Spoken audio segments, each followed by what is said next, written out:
The woman has cancer, and the husband decides to upload his wife's consciousness so that she can achieve immortality in the form of a robot.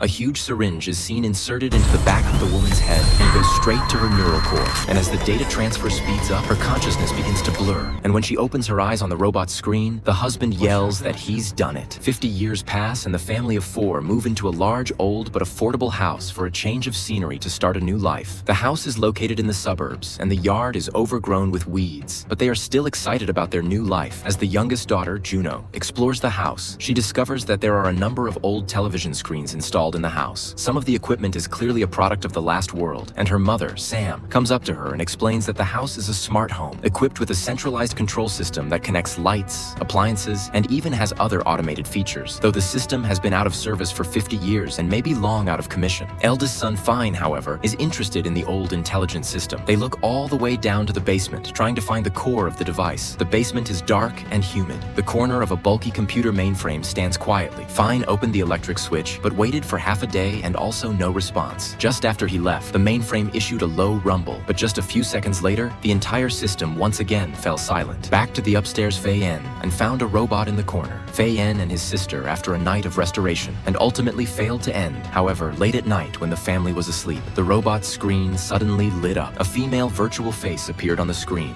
and the awakened robot looked at the sleeping Finn, but his mouth read Peter's name, and then the robot slowly walked out of the room, and wherever it passed, the long silent electrical appliances woke up, and the entire intelligent system of the house was restarted. Suddenly, the daughter Juno screamed and woke up the whole family. Parents and Finn, almost at the same time, rushed into Juno's room, only to see her daughter staring at the corner of the room with wide eyes, followed her gaze. The people suddenly realized that the scrapped robot actually started. The robot introduced itself as Cassandra, the intelligent management system of the house. Bulaşık ve çamaşır makinesini kullanabilir, odaları en uygun sıcaklığa getirebilir ve erzaklar azaldığında size bilgi verebilirim. Sizin bütün ihtiyaçlarınızı öngörebilirim.